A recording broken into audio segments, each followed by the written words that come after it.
Race for Space. It's 1961. Next. It's coming up on the History Channel. Extra, coming up on the History Channel.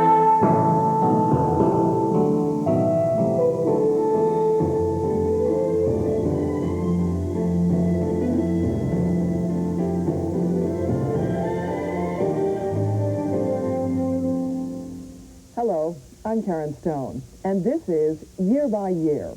1961, John F. Kennedy is inaugurated, and with him the era that we now call Camelot. The youth and promise of the new president and his glamorous wife kept Americans looking up. As we'll see in the newsreels of 1961, even the stars were within reach, as the first two Americans were launched into outer space. There were innovations for less ambitious space travelers, too. In 1961, movies were shown on airplanes for the first time. But even as the world seemed to be getting smaller, the gap between the United States and the Soviet Union widened. 1961 saw the construction of the Berlin Wall. We have vintage footage of these stories and more, plus the news event of 1961 on Year by Year. John F. Kennedy settles into office as the 35th President of the United States, the youngest man and the first Roman Catholic ever elected to the office. The first president born in the 20th century. He comes to office after one of the narrowest elections in American history. At 43 years of age, Mr. Kennedy takes over the power that for 8 years has been vested in Dwight D. Eisenhower, who at 70 was the oldest occupant of the White House. Despite sub-freezing temperatures, hundreds of thousands watched the ceremonies in front of the Capitol as the new president and vice president, Lyndon Johnson, assume office. Slippery streets and stalled traffic cause a delay in the swearing-in ceremonies, a delay which the president and his predecessor pass in serious conversation. Then Lyndon Baines Johnson is sworn in as vice president by fellow Texan, Speaker of the House, Sam Rayburn. The first time, incidentally, a Speaker of the House of Representatives has administered the oath of office to a vice president.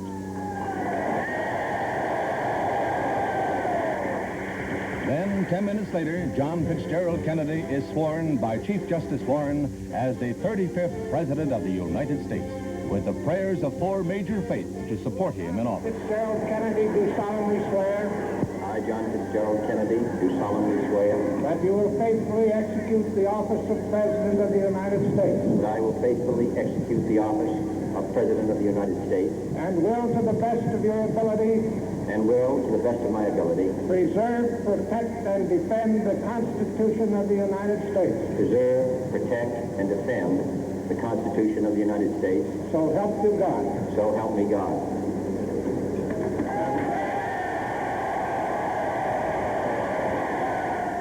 Mr. Nixon and Mr. Eisenhower are quick to extend their congratulations.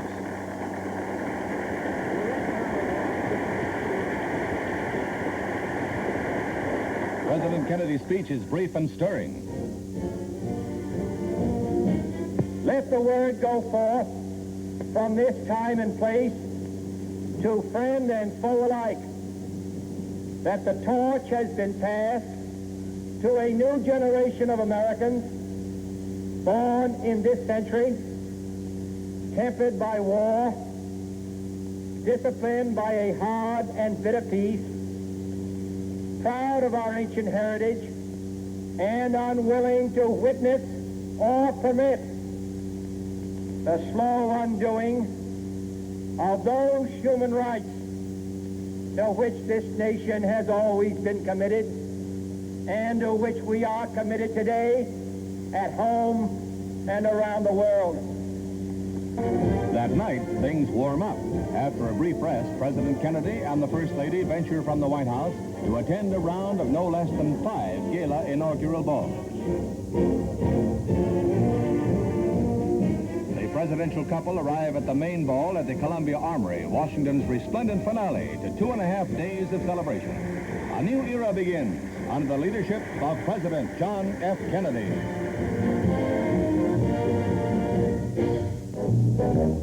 In Paris, a preview of a leading designer's spring and summer collection.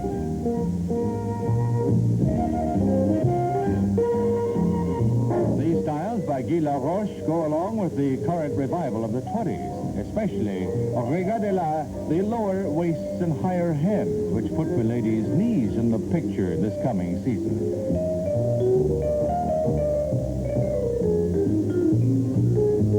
The Laroche collection is less frilly than most, putting major emphasis on simplicity, smooth flowing lines, and old-fashioned comfort. Each of the top Parisian couturiers has his own individual touches, but the basic trend is clear. The look for 61 will recall the jazz age, and where Paris leads, the rest of the fashion world is likely to follow. But unlike some really controversial ideas that came out of the stylish salons in years past, the current modes have found general favor. A bright outlook for the season ahead on the fashion scene.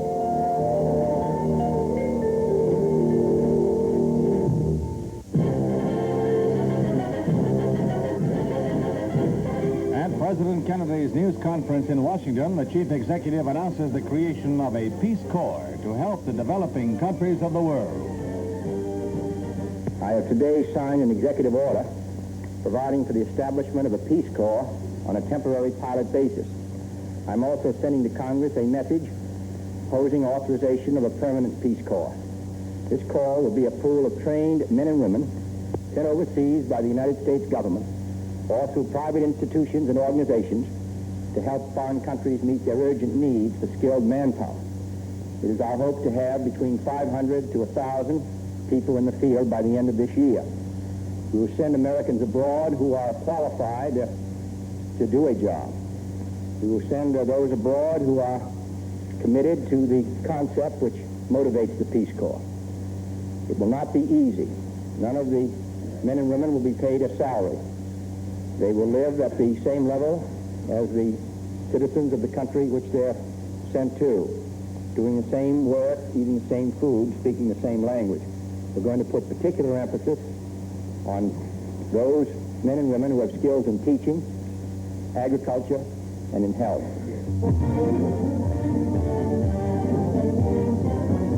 The nuclear sub Patrick Henry surfaces off Scotland after cruising underwater for 66 days and 22 hours, a new record.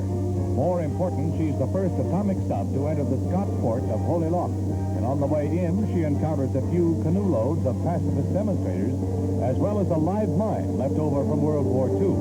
The Patrick Henry moors alongside the submarine tender Proteus, which was earlier the target of heated demonstrations. Carrying a full load of 16 Polaris missiles, the Patrick Henry packs more explosive power than all the bombs dropped in World War II. From the strategic base on Scotland's west coast, she'll patrol the northern sea frontier. First of the new class of vessels that has revolutionized today's concepts of sea power.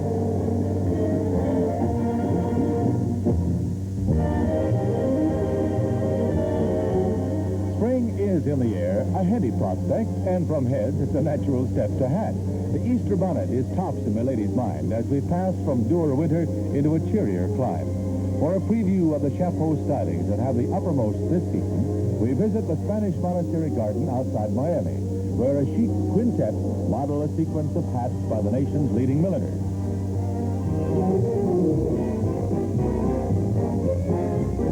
Bright hues to cheer the ladies and price tags to turn the menfolk pale, all in time-hallowed tradition leading up to the big moment, the Easter Parade.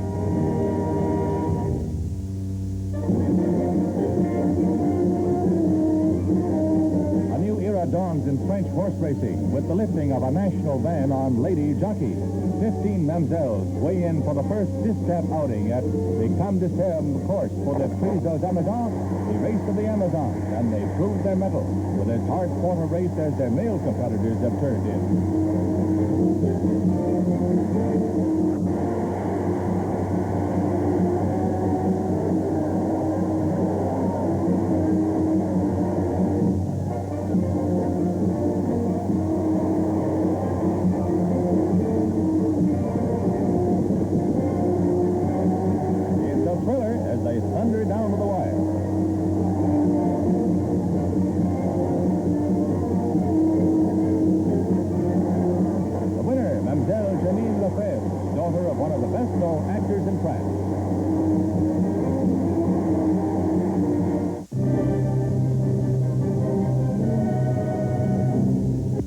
do not regard the first man in space as a sign of the weakening of the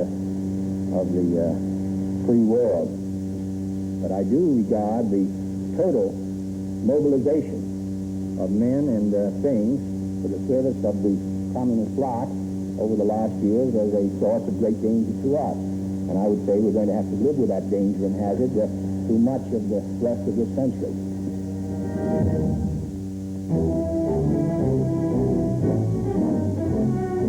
In Jerusalem, the trial of Adolf Eichmann begins, reviving memories of the Nazi horrors of the Second World War.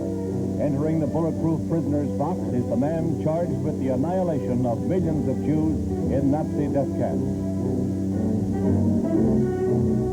Searching problems of conscience and of international law will be raised by this trial, one of the most stirring of modern times. Eichmann himself is impassive as the three judges who will decide his fate enter.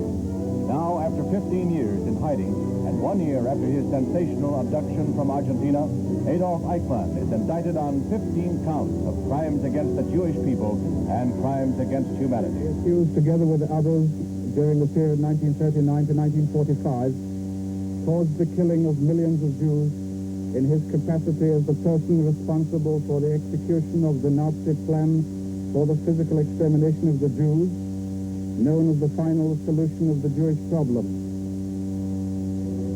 Eichmann's attorney, Dr. Robert Savatius, opens by denying the legality of the trial and questions the jurisdiction obtained by Eichmann's forcible capture.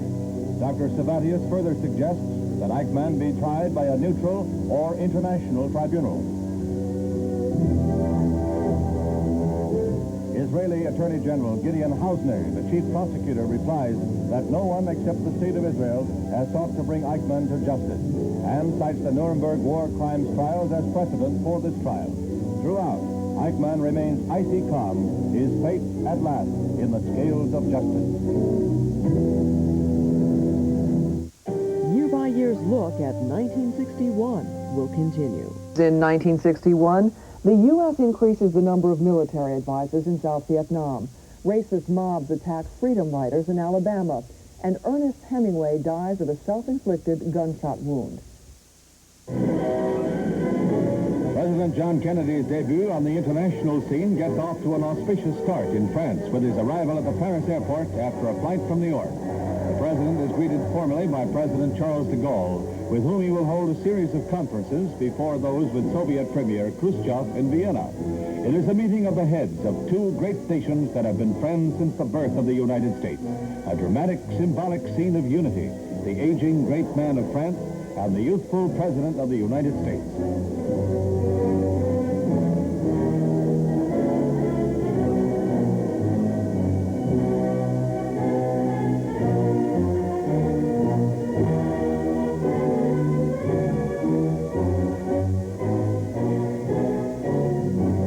From the airport, there's a procession into Paris through her historic streets and fast enduring landmarks. Crowds estimated as high as 2 million line the route to cheer the president, escorted by crack units of the Republican Guard.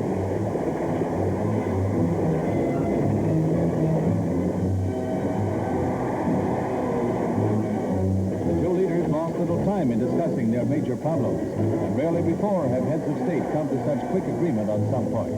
Even before luncheon, they conferred and dealt speedily with the Berlin situation, committing both countries to a firm defense of that divided city.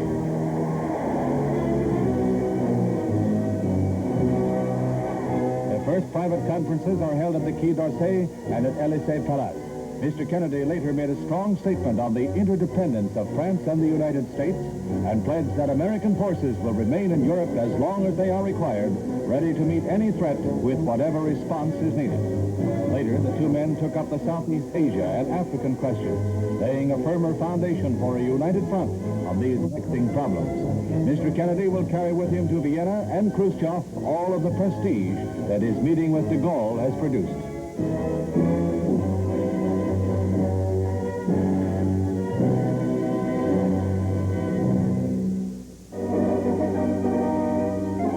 Arnold Palmer tees off in the Masters, followed by another new master, Gary Player of South Africa. On the last last round, the 18th hole, sees one of the most hectic finishes in the 25-year history of the Masters. This is Player exploding out of the green after his weakest round of the tournament. He holds out with a 2 over par 74 for a total of 280.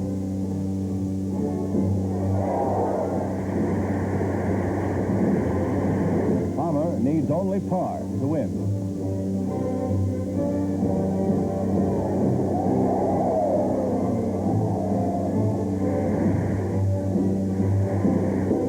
But he blasts too strongly out of the trap, and the ball goes into the crowd. It looks like another of his patented last-minute victories coming up, but not today.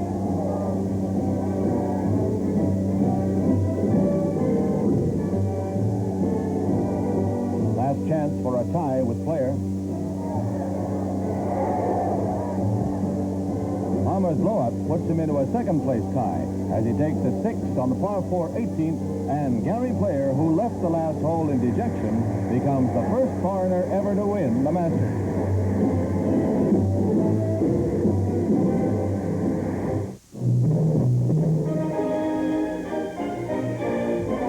A 31-year reign of terror and bloodshed comes to an end in the Dominican Republic as dictator Rafael Trujillo is shot down by 7 assassins.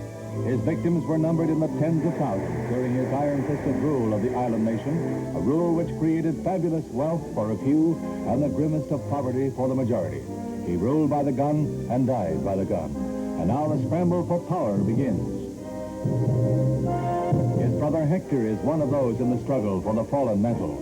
The U.S. State Department pierced the veil of censorship to find that the country is quiet with the army in control. The general who led the assassins is reported in the hills with 1,000 men.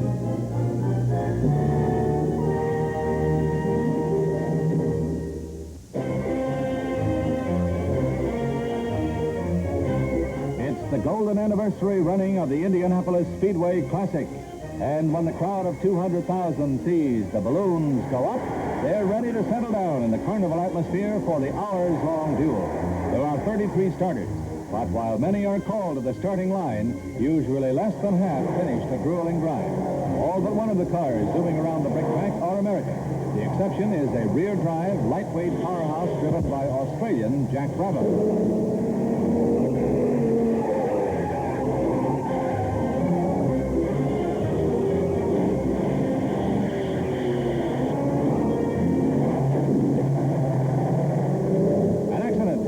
Davis drops his crankcase an hour after the start. And it's a chain reaction as one car after another piles up, 5 in all.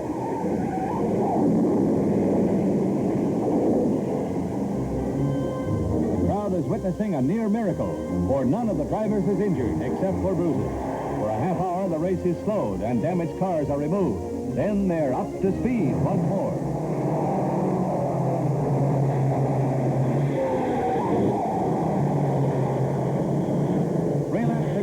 Eddie Sachs has to drop out to change a tire. A.J. Foyt zooms into the lead to win by 5 seconds.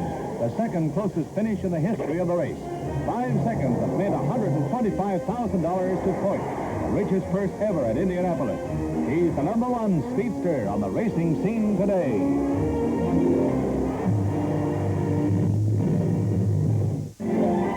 At a press conference, President Kennedy outlines the West's reply to Khrushchev's threat to sign a peace treaty with East Germany. A city does not become free merely by calling it a free city. For a city or a people to be free requires that they be given the opportunity, without economic, political, or police pressure, to make their own choice and live their own lives. The people of West Berlin today have that freedom. It is the objective of our policy that they will continue to enjoy it. A peace treaty that adversely affects the lives and rights of millions will not bring peace with it. A peace treaty that attempts to affect adversely the solemn commitments of 3 great powers will not bring peace with it.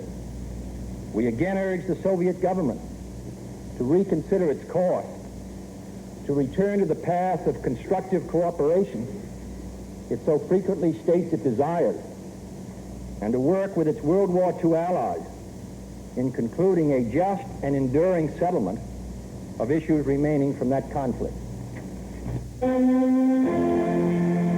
Faith breaches the Iron Curtain in Berlin. Defying a red-ordered boycott of the event, thousands of East Berliners crossed the border to take part in the 10th Evangelical Church Convention in West Berlin.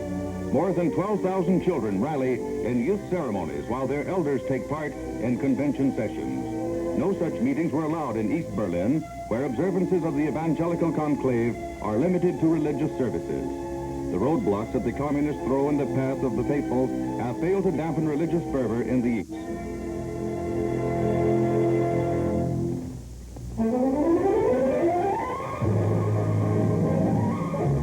New heights in entertainment are promised to airline passengers as Walter Slezak delivers a print of the first motion picture to be shown aloft on a regular schedule. It's a print of Universal International's Come September, which stars Rock Hudson, Gina Lollobrigida, and Sandra Dee with Bobby Darin and Mr. Slezak. He has beautiful accompaniment as he boards the jet for the inaugural flight of Movies Aloft. They will be shown on 5 transcontinental trips and on flights to Europe.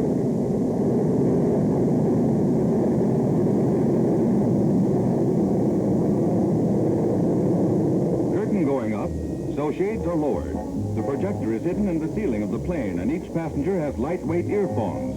So you just sit back, relax, and have a true bird's-eye view of why movies are better than ever.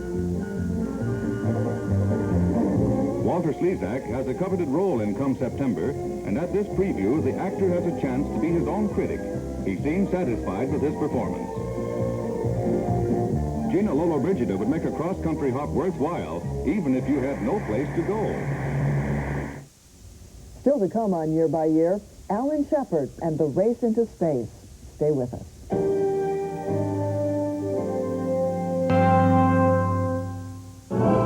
This Redstone missile is the center of world attention as Commander Alan V. Shepard, Jr. watches some final preparations before the United States attempts to put its first man into space. The 37-year-old Navy test pilot seems to be the calmest man of the hundreds involved in the launching as he walks to the elevator that will carry him 65 feet to the capsule. Hundreds of missiles have been launched from Cape Canaveral, but for the first time there is to be a man aboard. Just 3 weeks after the Russians say they orbited Yuri Gagarin around the Earth. While that flight took place in complete secrecy, there are hundreds of reporters here today to witness the flight of Commander Shepard.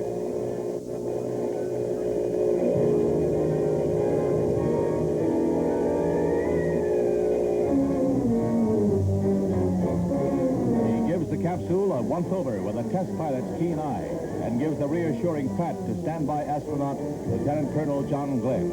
It's his moment of destiny as he moves forward to the entry platform.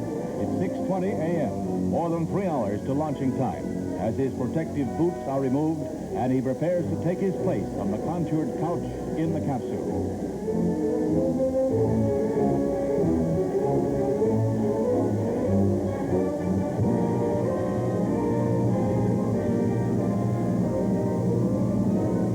Countdown is now approaching 0, and the tension is broken only by murmured prayers and quietly voiced hopes. 2 years of work, tests, and more work are climaxed with 0.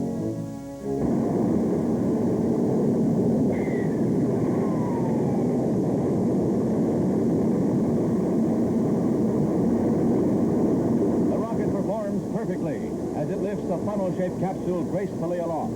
Named the Freedom 7, the Mercury vehicle could be released by either the pilot or ground control should something go wrong. But quickly the reports come back. Everything A-OK, A-OK.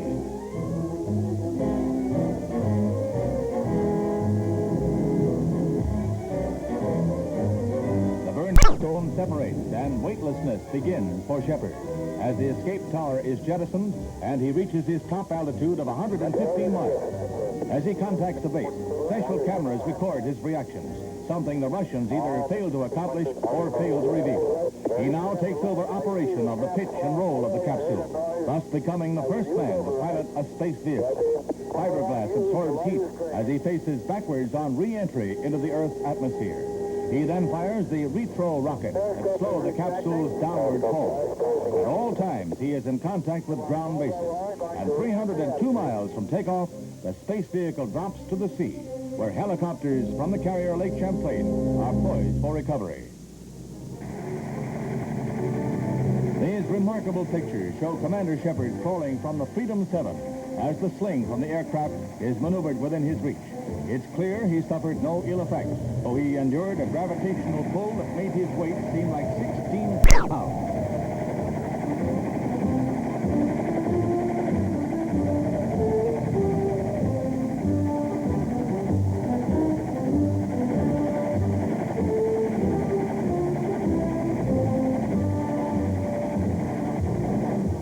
His historic flight lasted only 15 minutes, but its telling effect on an electrified world is unprecedented. Proof was here for all to see that a democracy dares pioneer without secret, dares defy failure without censorship. The capsule carried more than Commander Shepard along. It carried the bright banner of freedom.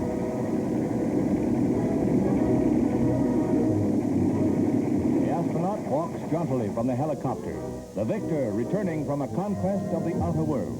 Exhaustive physical checkups that follow his return show no ill effects and raise hopes that the United States may orbit a man around the Earth before the end of the year.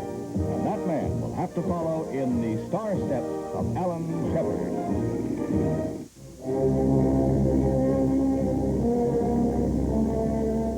The most devastating hurricane of this century to whip the Gulf Coast roars toward Texas and Louisiana. Workers rush to board up what they can as more than 400,000 persons flee the more critical areas. As Carla moves slowly in from the Gulf, high winds herald the approach of gales up to 170 miles an hour.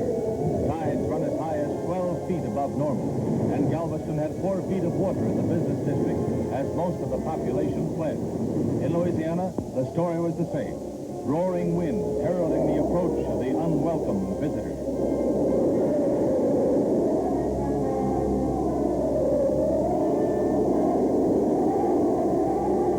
Makeshift precautions by those who decide to brave the storm in their own home.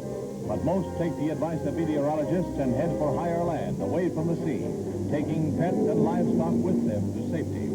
Lost in the storm, the crops alone is bound to reach staggering proportions, and ripening citrus harvest has already been ruined. Some estimates putting the loss at nearly $40 billion. The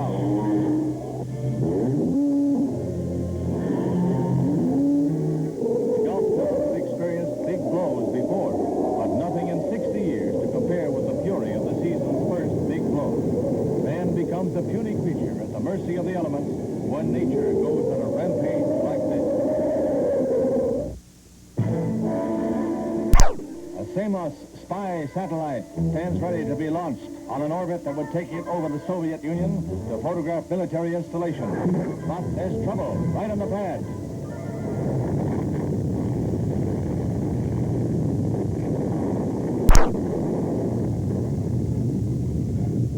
There are no injuries to the devastating blast, and Air Force officers say that it will not slow the development of the spy in the sky. However, the $2 million launching pad is badly damaged.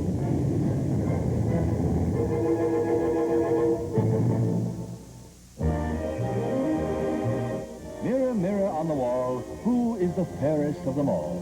Well, they decide that in Atlantic City as they pick Miss America for 1962.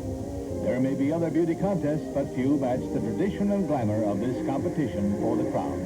And the winner, Maria Fletcher of North Carolina, a Southern belle of indescribable charm who can look forward to garnering $75,000 for her victory. When we return to Year by Year, tensions mount as the Iron Curtain is drawn across Berlin. Stay with us.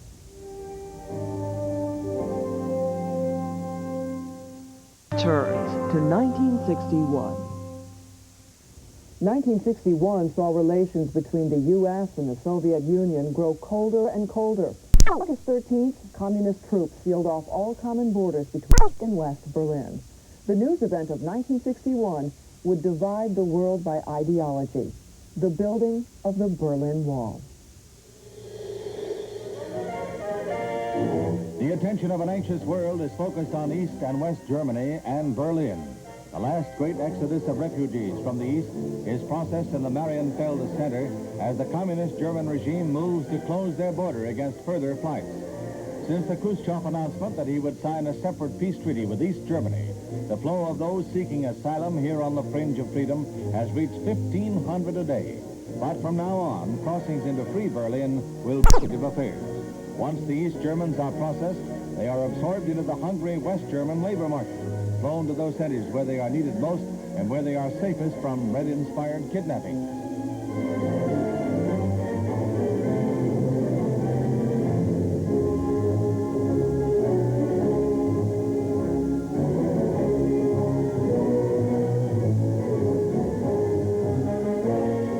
No sooner did one group fly to safety from West Berlin than others would arrive to take their place, leaving most of their possessions behind them, and taking the one choice they cherished most, the desire for freedom.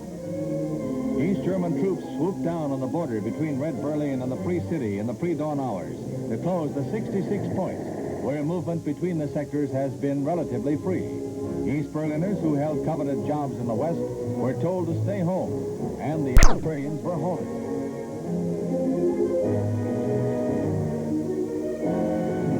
Mayor Willy Brandt, commenting on this latest Russian move in the war of nerves, cautioned East Berliners against revolt, exhorting them to do nothing rash. The mayor, along with other West Berlin authorities, feels that some minor incident might give East German and Soviet troops an excuse to oppress the people further. 2 battle-ready Soviet army divisions have ringed the city to bolster the army of the East German puppet government. Meanwhile, the Allies set to work immediately to draft a strong note of protest. Even when the corridor to Berlin was blocked and the Allies resorted to the famed airlift, free movement within the city was never interrupted. The Russians have told their people that the border was closed to prevent the infiltration of agents from the West. Never a word about those who fled to the arms of freedom, fled from the rule of guns and tanks that cast ominous shadows on the red side of freedom's border.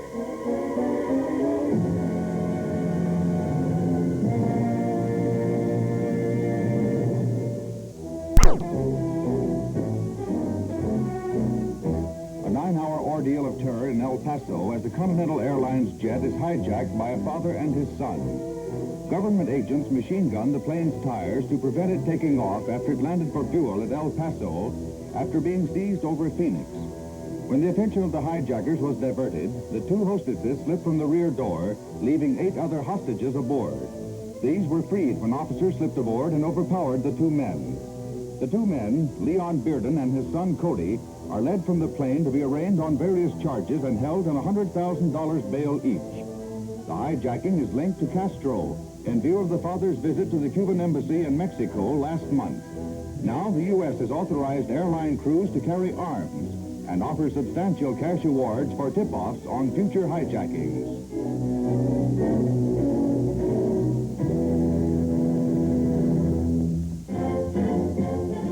Typewriter carriages are going the way of the one-horse shay if this new electric machine proves its worth.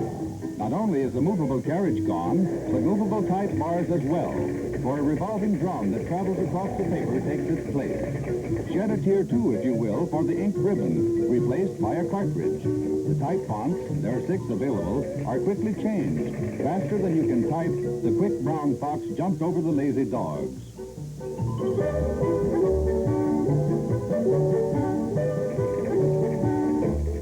Sphere-shaped element containing all of the conventional characters whirls across the page. Now, if they'd only come up with a typewriter that could spell.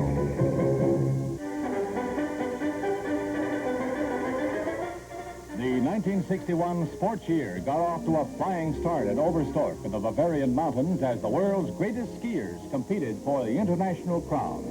The year was one of the golden ones in the past decade of sports history. The most exciting track and field event was the high jump duel between John Thomas of the U.S. and Valery Brumel of Russia. Brumel, who beat Thomas in the Olympics, tied his own best mark in this indoor meet, and then went on to a jump of more than 7 feet 4 inches. The Russian defeated Thomas in every one of 3 meets with form like this.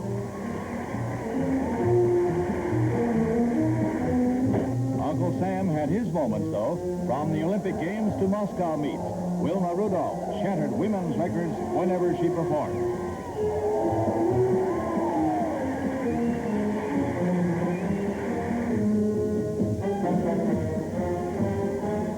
Boston, the Olympic champ, shattered both the indoor and outdoor records with jumps of better than 26 and 27 feet.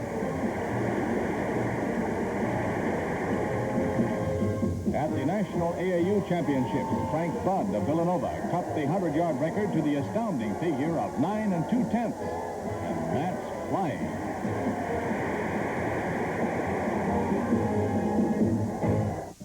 Most dramatic of the golf championships was the PGA at Chicago.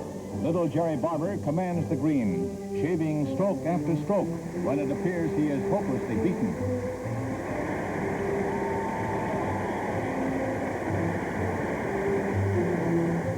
Still behind on the 18th, he goes on to sink a 55-footer for a tie.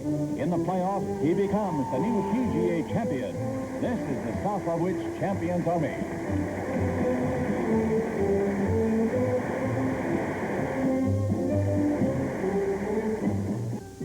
The United States held its own in diving, and the form our stars displayed speaks for itself.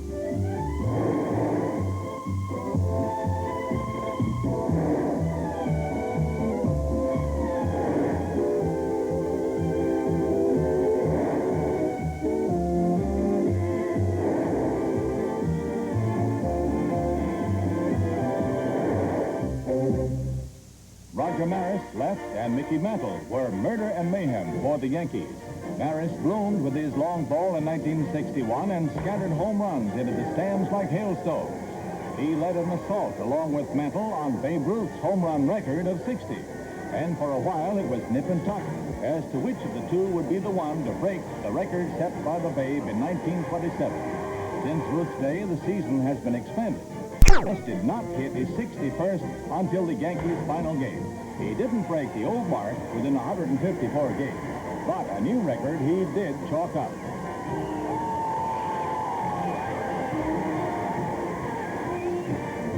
The Yankees were in the World Series again in 1961 against the Cincinnati Reds. Whitey Ford led the assault and pitched brilliant ball. His pitching, along with Yankee power, gave them the World Championship 4 games to 1.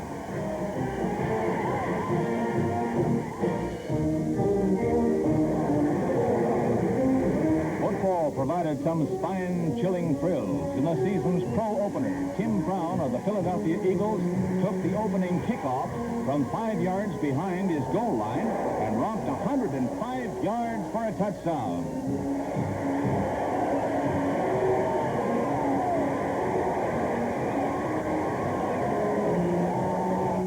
Ohio State had a brilliant season, and one of the reasons was Chuck Bryant, who took a pass from Joe Spama and snaked his way for a 62-yard tally.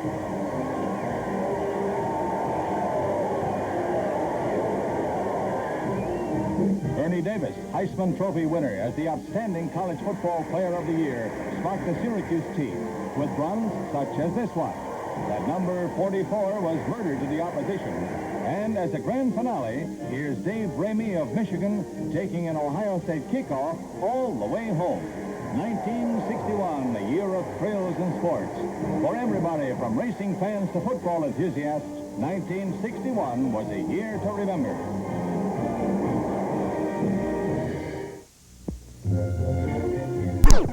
This is more than a wedding.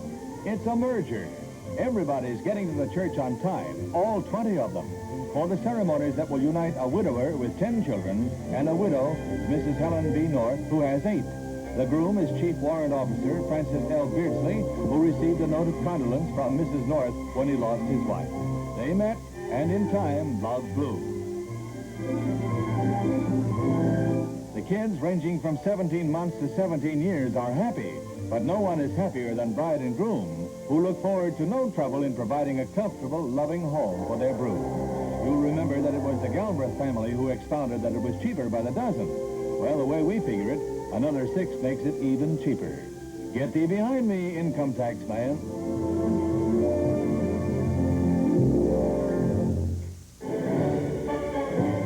A blazing brand of of tennis is uncorked at the national championship as Ann Hayden serves to defending singles champ Darlene Hard.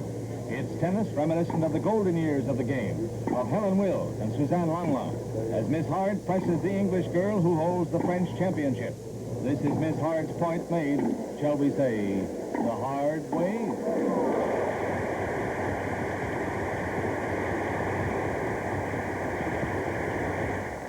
Miss Hard serves what turns out to be match point. It takes her only 47 minutes to defeat Miss Hayden in straight sets. Miss Hard, right, still champ. Then the crowd is treated to an all-Australian final in the men's singles. Rod Laver, who served, is heavily favored and takes this point.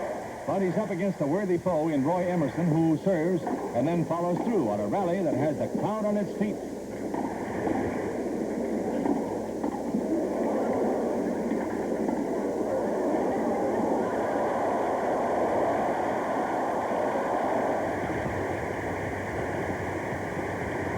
The underdog is serving an upset as he faces Laver for match point. Emerson was the almost forgotten man of the tournament until he won the semifinals. And now he takes Laver in straight sets to defeat the man everyone looked upon as unbeatable. The men's crown goes back to Australia once more, but Miss Hard did her bit for Uncle Sam. Still to come on Year by Year, Jackie speaks to the world. And what was new in 1961? 1961. In 1961, Americans were introduced to televised presidential news conferences, FM stereos, and encyclopedias in Braille.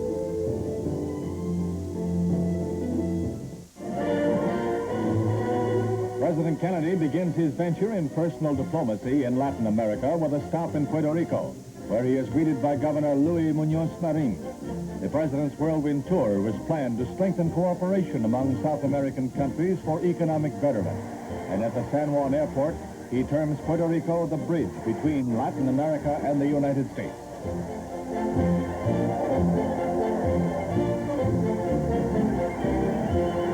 More than 250,000 people cheer Mr. Kennedy on his way to the governor's mansion, and they press against the gates, calling for him to make an appearance.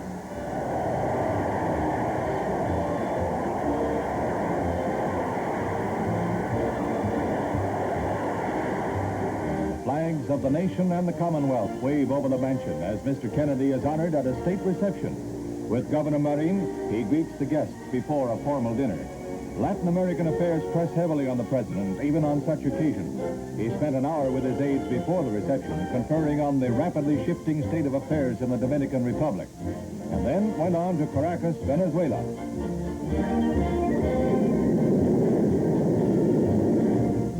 There's a huge crowd at the airport awaiting his arrival, and here again the president's reception is warm and cordial. None of the anti-U.S. demonstrations that marred Vice President Nixon's visit 2 years ago materialized.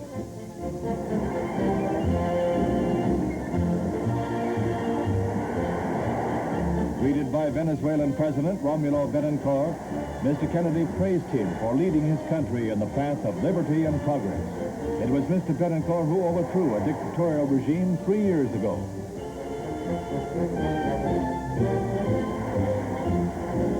President Kennedy visits a farm project on the outskirts of Caracas, which is a pilot program in bettering the lot of impoverished farmers.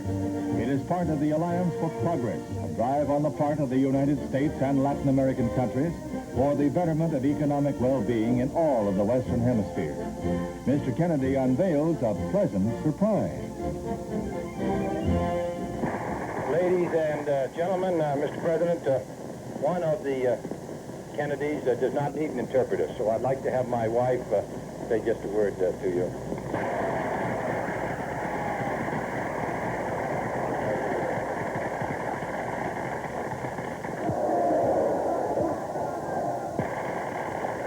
Ustedes conocen el deseo profundo de mi marido de ayudar a los que necesitan ayuda.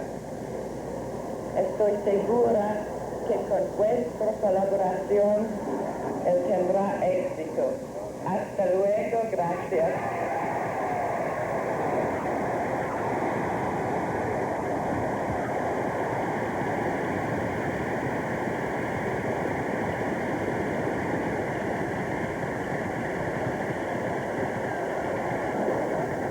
After Mrs. Kennedy's delightful speech, the party goes on to Bogota, Colombia, and the most tumultuous reception of this crowded weekend. Here, the greeter is President Alberto Camargo, and high on their agenda is a discussion of a meeting to be held in January. This is the meeting of Hemisphere foreign ministers, called at Colombia's request to deal with subversion emanating from Cuba. The crowds that greeted the president in Bogota are estimated at more than 500,000 people. It's a roaring reception with throngs jamming the sidewalks along the way. There's another state dinner before the president leaves South America for home. At this affair, Mr. Kennedy stressed the prosperity of Western Europe over the grim, drab poverty of communist Eastern Europe, adding that democracy has an unparalleled power to reshape societies without the repression that destroys liberty. The tour is a personal triumph for President Kennedy.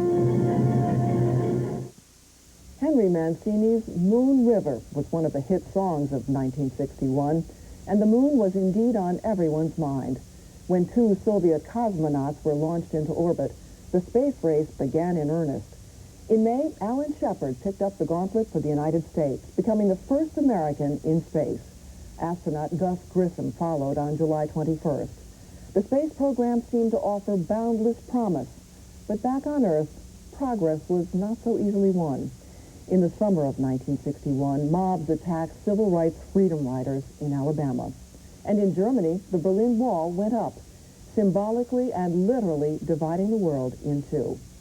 This has been Year by Year. I'm Karen Stone for the History Channel. Thanks for joining us.